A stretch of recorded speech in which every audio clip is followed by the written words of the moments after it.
Please do not watch this video if you are easily offended. It was 1989. Spike Lee was the director of Do the Right Thing, a comedy drama film that depicts racial tensions between various races that were living in Brooklyn on a hot summer day. The film stars Spike Lee himself, as well as Denny Aiello, Samuel L. Jackson, Bill Nunn, Rosie Perez, and Ozzie Davis. Danny Aiello played the role of Sal, an Italian-American pizza store owner in an African-American neighborhood in Brooklyn for the last 25 years. His two sons, Pino, played by John Turturro, and Vito, played by Richard Edson, have completely different views on his employee, Mookie, played by Spike Lee himself, who works as a delivery man at the pizzeria. As more African-American characters are introduced in the film, racial tensions start to rise with the residents of the neighborhood and the owners of the pizzeria due to the lack of representation of African Americans in the pizzeria's Wall of Fame, which is occupied by famous Italian Americans. Mookie! What? How come you got no brothers up on the wall? Man, ask Sal, right? Hey, Sal, how come you got no brothers up on the wall here? You want brothers on the wall? Get your own place. You can do what you want to do. This enraged Buggin' Out, played by Giancarlo Esposito, who started attempts to boycott the pizzeria. Pino made a request to Sal to sell the pizzeria because he didn't want to deal with the African Americans in the neighborhood before things get potentially worse, which Sal was against. You know, I've been thinking, maybe we should sell this place. Get out while we're still ahead and alive. You really think you know what's best for us, Pino?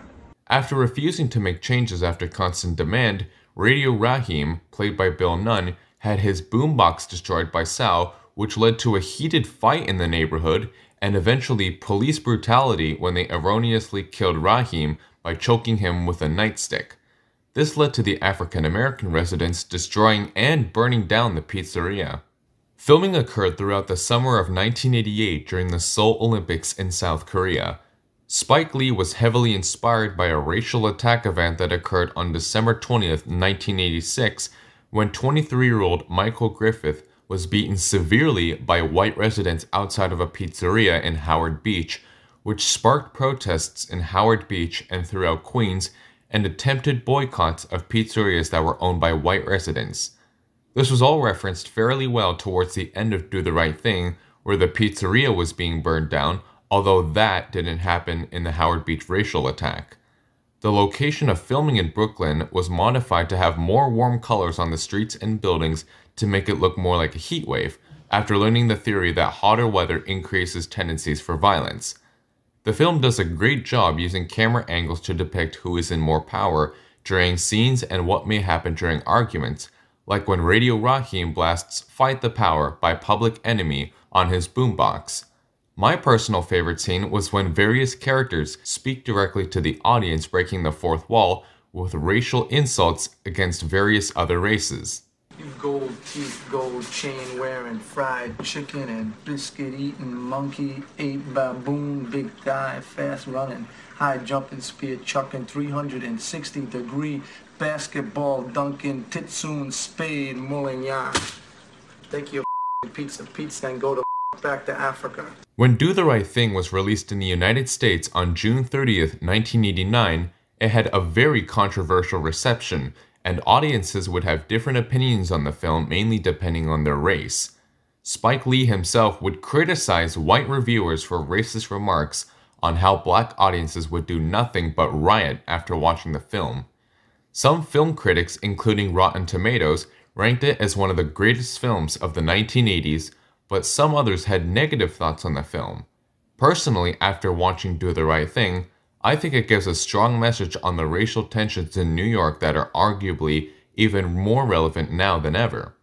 Many people, for some reason, think that people didn't really care about racial awareness, prejudice, and diversity back in the 20th century at all compared to today, but this film sets a good example of disproving that theory.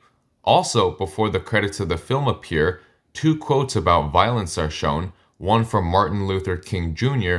and one from Malcolm X, respectively.